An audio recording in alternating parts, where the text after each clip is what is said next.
एक राष्ट्र एक चुनाव अभियान भारतीय जनता पार्टी का खंडेलवाल वैश्य girls institute of technology college में इसका आयोजन। भाजपा प्रदेश अध्यक्ष मदन राठौड़ शिरकत कर रहे हैं।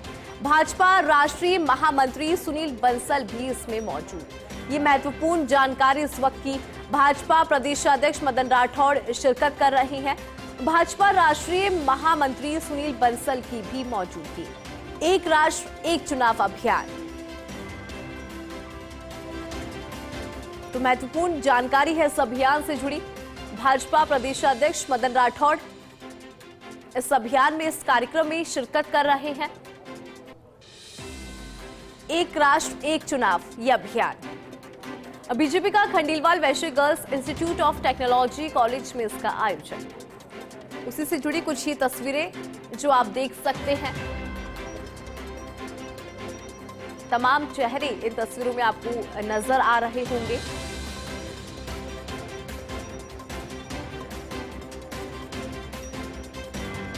ये जयपुर से तस्वीरें।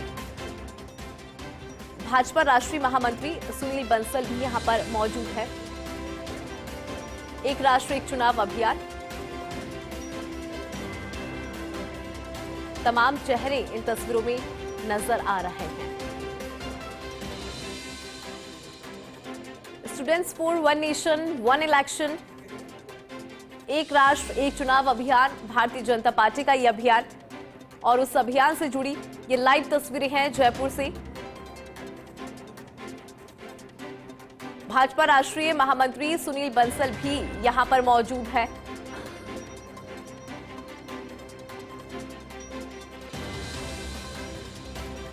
यहां पर स्टूडेंट्स हैं, उनकी मौजूदगी है, क्योंकि पूरा कार्यक्रम अगर समझी तो students for one nation one election को लेकर ये कार्यक्रम, और बीजेपी प्रदेशाध्यक्ष मदन राठौड़ इन तस्वीरों में आपको दिखाई दे रहे होंगे। भाजपा राष्ट्रीय महामंत्री सुनील बंसल यहां पर मौजूद है। एक राष्ट्र एक चुनाव अभियान है। लगातार इसको लेकर भारतीय जनता पार्टी ने कई बार कार्यक्रम किए भी हैं और आपको याद होगा कि किस तरह से बार बार भारतीय जनता पार्टी की तरफ से वन नेशन वन इलेक्शन की जो आवाज है वो उठाई जाती है।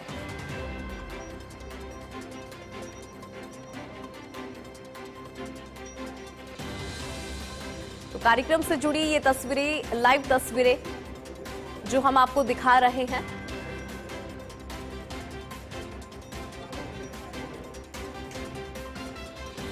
बीजेपी का खंडेलवाल वैश्य girls institute of technology college में आयोजन। भाजपा प्रदेशाध्यक्ष मदन राठौड़ यहां पर मौजूद।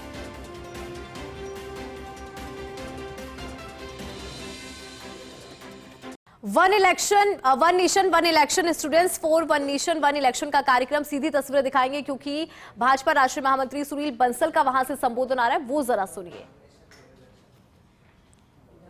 लेकिन केवल चुनाव जीत करके आना यही लोकतंत्र का उद्देश्य नहीं है कि कुछ लोग चुन करके आएंगे लोकतंत्र के अंदर, सांसद बनेंगे, विधायक बनेंगे, सरकार बनाएंगे।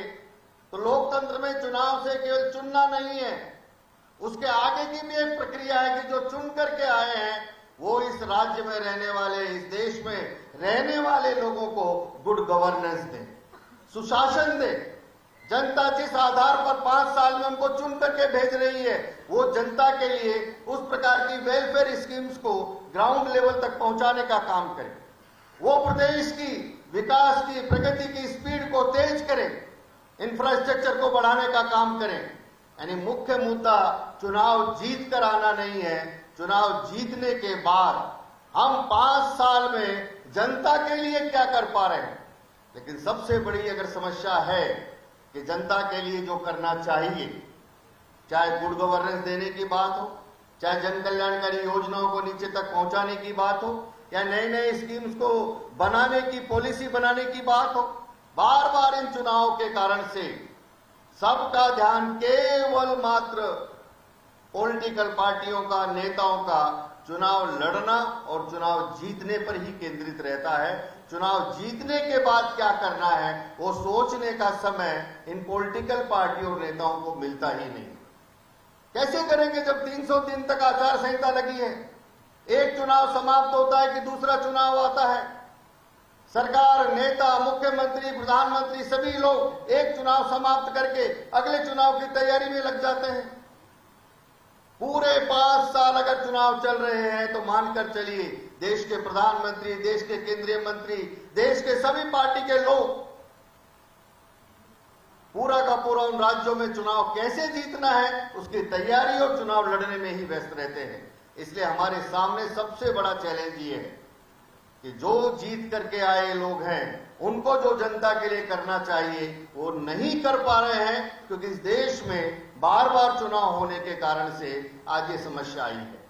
अगर आर्थिक मुद्दों के बारे में हम सोचें, एक चुनाव में कितना पैसा खर्च होता है। अभी इस बार का लोकसभा चुनाव हुआ, एक आंकड़े के हिसाब से 1,35,000 करोड़ रुपया एक चुनाव पर इस बार खर्च हुआ। यानी आपने 2024 के अंदर जो वोट डाला है उस एक वोट की कीमत 1400 रुपए प्रति वोट है। यानी आप जो वोट डाल करके बाहर आए उस पर चुनाव आयोग ने 1400 रुपए खर्च किया, जब आपके हाथ पर शाही लगाने का काम पूरा हुआ है। हमको लगता है कि क्या है, शाही तो लगी है, कितने पैसे की वो शाही होगी, लेकिन वो शाही लगे इसके लिए एक वोटर पर 1400 रुपए चुनाव आयोग ने खर्च हुआ।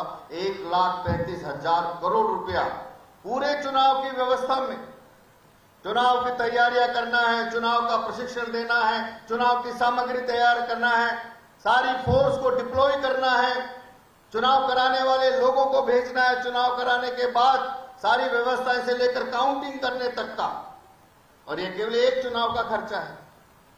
आप देश के होने वाली सभी विधानसभाओं का 5 साल में अलग अलग जो चुनाव होता है उस खर्चे को और जोड़िए। एक अंदाज ऐसा आता है कि पूरे देश में 5 साल में जो हम चुनाव की एक प्रक्रिया लोकसभा और विधानसभा की करते हैं, इस पे 5 से 7 लाख करोड़ रुपया भारत जैसे एक आगे बढ़ते हुए देश के लिए वहां केवल चुनाव कराने पर खर्च होता है। अब भारत जैसे देश में केवल चुनाव कराने पर हम 5 से 7 लाख करोड़ रुपया अगर हमारा खर्च होता है, हमारे देश की अर्थव्यवस्था आज 5वें स्थान पर आई है। हम चौथे की ओर धीरे धीरे बढ़ रहे, आने वाले कुछ दिनों में दुनिया की चौथी अर्थव्यवस्था ये भारत हो जाएगी, और हमने लक्ष्य रखा है कि हम दुनिया की तीसरी अर्थव्यवस्था तक भारत को लेकर जाएंगे। अगर भारत को वहां तक लेकर जाना है तो भारत को अपने संसाधनों की बचत करनी होगी।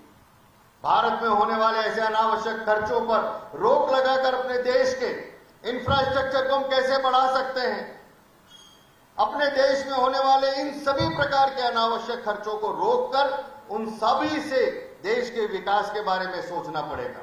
आप सोचिए, अगर 5 से 7 लाख करोड़ में 3 लाख करोड़ भी अगर भारत के हम 5 साल में चुनाव में बचाते हैं, भारत में कितने नए एम्स खोल सकते हैं, भारत में कितने जिलों में नए मेडिकल कॉलेज खोल सकते हैं, भारत में कितने नए वंदे भारत मेट्रो ट्रेन चला सकते हैं, हम कितने नए एक्सप्रेस वे बना सकते हैं, कितने नए IIT IIMs बना सकते हैं, कितने नए युवाओं को आज जो हम दे रहे हैं उससे और ज्यादा कई प्रकार के रोजगार के अवसर इस देश में खड़े कर सकते हैं। केवल मात्र चुनाव का बार बार होने के कारण से हमारी अर्थव्यवस्था पर भी उसका एक दबाव आता है। इस